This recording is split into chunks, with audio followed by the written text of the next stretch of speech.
from class 10. Today I am taking a interview of the singer of Buldana. Sir, सर्वप्रथम तुमच्याबद्दल माहिती मी विठ्ठल सीताराम कुंबळे असं माझं नाव आहे. इथे मी तहसीलदार म्हणून काम करतो. मागील 1.5 वर्षापासून इथे मी तहसीलदार म्हणून आहे. माझं शिक्षण झालेलं आहे MA B.Ed आहे मी. त्यानंतर इंदिरा गांधी मुक्त विद्यापीठातून B.Ed सुद्धा केलेलं आहे. यापूर्वी तर मी शिक्षक म्हणून जवळपास 15 ते 16 वर्ष काम केलं. त्यानंतर माझा एक मित्र नगरपालिका चीफ ऑफिसर म्हणून सिलेक्ट झाला. त्यानंतर माझ्या असं लक्षात आलं की आपणही अभ्यास करावा. त्यानंतर अभ्यास केला आणि त्याच्याकडे पाहून मग माझं सिलेक्शन 2010 मध्ये झालेलं आहे. या क्षेत्रामध्ये येण्यासाठी या क्षेत्रातील एक नामांकित व्यक्ती माननीय ललित कुमार वराडे सर आहेत. ते बुलढाणा जिल्ह्याचेच आहेत. त्यांनी परीक्षेच्या तयारीसाठी खूप मदत केली आणि त्यांचा सपोर्ट खूप चांगला होता. या डिपार्टमेंटमध्ये तुमची पोस्ट काय आहे? सध्या मी तहसीलदार म्हणून काम करत आहे. सर, वर्किंग टाइम काय असते? आम्हाला वर्किंग टाईम तसं वेळेचं तर काही बंधनच नाही, पण शासकीय वेळेप्रमाणे आम्ही 5:45 ते 6:15 पर्यंतचा वेळ आहे.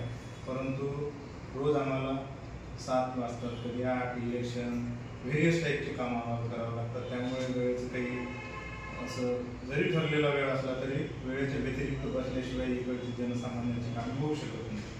या क्षेत्रात तुम्ही किती वर्षापासून कार्यरत आहात? आता इकडे 2010 पासून आहोत. जवळपास 12-13 वर्ष होत आहे मला. या क्षेत्रात आलेला तुम्हाला काय आनंद? जनसामान्याची कामे करण्यासाठी इकडे भरपूर मोठा स्कोप आहे. असे बरेच प्रसंग आहेत की ज्यामध्ये सामान्य माणसं आमच्यापर्यंत येतात, इव्हन स्वतःची दुःख सांगतात, ते जर सोबत शेअर करतात, त्यांना सपोर्ट केल्यानंतर खूप आनंद मिळतो. विशेषतः सामाजिक न्याय विभाग म्हणून आमच्याकडे वृद्धांना त्यामध्ये शासनाच्या तर्फे मदत दिली जाते. त्या योजनेतून जेव्हा गरीब लोक येतात इकडे, खरोखरच असं समाधान मिळते की आपण काहीतरी समाजाचं देणं लागतं आणि शासनाच्या या नोकरीच्या माध्यमातून एक जनसामान्याची सेवेची संधी मिळते. या क्षेत्रात तुम्हाला आलेल्या अडचणी तर भरपूर आहेत, परंतु काम करताना अडचणीवर मात करून पुढे जावं लागते. अडचणी भरपूर आहेत तशा. आदर्श तर आपल्या देशाचे माजी राष्ट्रपती APJ अब्दुल कलाम एक विशेष व्यक्तिमत्व मला वाटते. आणि तुम्ही मोटिवेट कशाने होता? इकडे मोटिवेट होण्याचं म्हणजे की जनसामान्याची कामे करताना स्वतःला आपण जनसामान्याचे काम करताना खास करून समाजाचं काहीतरी देणं लागतो असं स्वतःच्या मनात वाटत राहते आणि त्यातूनच प्रेरणा मिळते. या विभागामध्ये महसूल विभाग असा आहे की शासनाचा प्रत्येक विभागाशी या विभागाचा संपर्क येतो. जनसामान्याची कामे मोठ्या प्रमाणात याच विभागातून होतात. त्यामुळे शेतकऱ्याचा सातबारा असेल, त्यानंतर शेतकऱ्यांच्या आत्महत्येची मदत असेल, त्यानंतर नैसर्गिक आपत्तीचे प्रसंग असतील, हे सर्व मदत याच विभागातून जवळपास दिली जाते. त्यानंतर आवश्यक कागदपत्र जी आहेत ती आवश्यक कागदपत्र, त्यामध्ये जातीचा दाखला असेल, आता नव्याने जन्माच्या दाखल्याच्या नोंदीचे आदेश तहसीलदार करतात. व्हेरियस टाईपचे कामे आम्हाला करावे लागतात.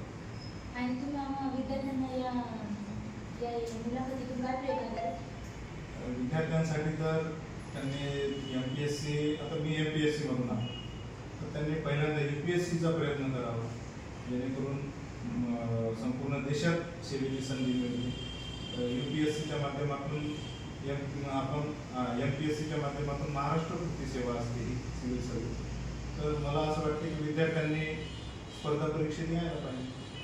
जेणेकरून आपल्याला समाजाची सेवा करता येईल, देशाची सेवा करता येईल आणि त्यातून आपलं स्वतःचं जीवनसुद्धा चांगल्या पद्धतीने घडवता येईल.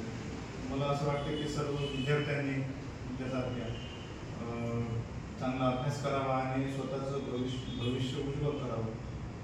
थँक्यू सर, तुम्ही खूप चांगले. Okay, thank you.